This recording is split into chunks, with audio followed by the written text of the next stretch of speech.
नमस्कार, मी Sujit, share मार्केटमधला trader आणि mutual fund investor. स्वागत आहे आपल्या एका नवीन व्हिडिओमध्ये. आज आपल्या मार्केटमध्ये बऱ्यापैकी डाऊनफॉल झालेला आहे. यामागचे मुख्य कारण काय आहे ते आपण थोडक्यात या व्हिडिओमध्ये बघू. आज जे US इराण यांचे सीज फायर रिगार्डिंग किंवा वॉर रिगार्डिंग अपडेट झाले होते रात्री, ट्रम्प तर त्यांनी इराणचे प्रपोजल रिजेक्ट केले. त्याचबरोबर मोदी साहेबांनी काल जे त्यांचं स्पीच दिलं त्यामध्ये 4-5 पॉईंट सांगितले. त्या पॉईंटवरनं थोडीशी निराशा मार्केटला होत आहे आणि US अमेरिका यांचं वॉरसुद्धा थांबलेलं नाही आहे. त्यामध्ये अजून बिघडू शकते अशी शक्यता निर्माण झालेली आहे. त्या कारणास्तव मार्केटमध्ये थोडीशी गडबड झालेली आहे. शिवाय आपले PM ज्या 4-5 गोष्टींचे आज आपल्याला संदेश दिलेला आहे, जसे की फ्यूल कमी वापरायचे, तेल वगैरे याचा उपयोग कमी करायचा, सोनं खरेदी करण्यास थांबवायचं, फॉरेन मुद्रा जी आहे आपली ती वाचवायची, म्हणजे फॉरेनला वगैरे जे आपले आउटफ्लो जाईल, पैसे जातील ते वाचवायचे. ते वाचवण्यासाठी आपण स्वदेशी गोष्टी अपनवू शकतो.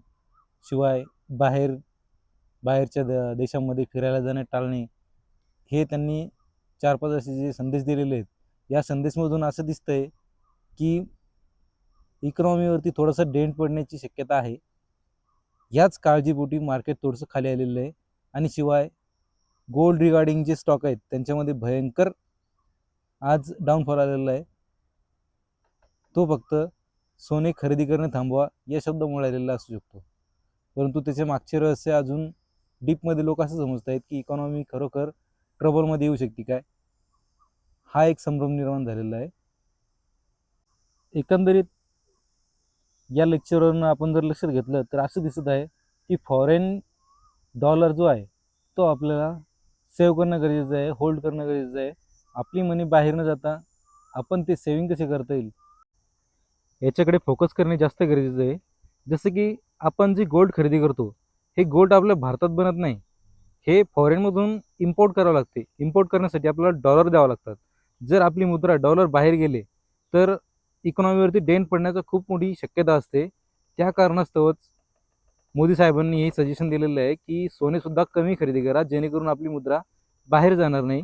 आणि शिवाय ऑइलसुद्धा त्याच प्रकारे येते. ऑइल पण आपण बाहेरनं इम्पोर्ट करतो. ऑइलसाठी पण आपल्याला डॉलरमध्ये पैसे द्यावे लागतात, म्हणजे आपल्याकडे जे स्टोअर आहेत ते आपल्याला द्यावं लागतात. तेच आपल्याकडे जर कमी होत आहेत, त्यामुळेच आपला रुपया घसरतोय. आणि रुपया घसरतोय तर मार्केटमध्ये एवढ्या साऱ्या गोष्टी होत आहेत. मार्केट हे आपलं रुपया घसरताना बघत नाही, ते सरळ तुटायला चालू होते. जर मार्केटला सांभाळायचं आहे तर रुपयाला पण सांभाळणं गरजेचं आहे. या गोष्टीवरून दिसते. तरी आज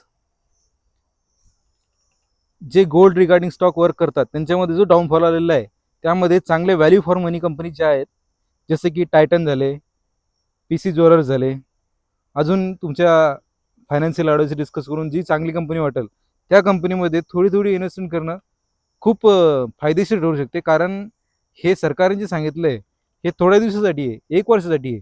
परंतु 1 वर्षामध्ये सुद्धा गोल्डचे प्राईस कमी होतील हे नक्की नाही. गोल्डचे प्राईस कधीच वाढू पण शकतात, कारण सरकार यावरती इम्पोर्ट ड्युटी वगैरे वाढवू शकते. जर इम्पोर्ट ड्युटी वाढली तर गोल्डचे प्राईससुद्धा वाढतात, किंवा इम्पोर्ट जरी बंद केलं, डिमांड वाढली तरी प्राईस वाढू शकतात.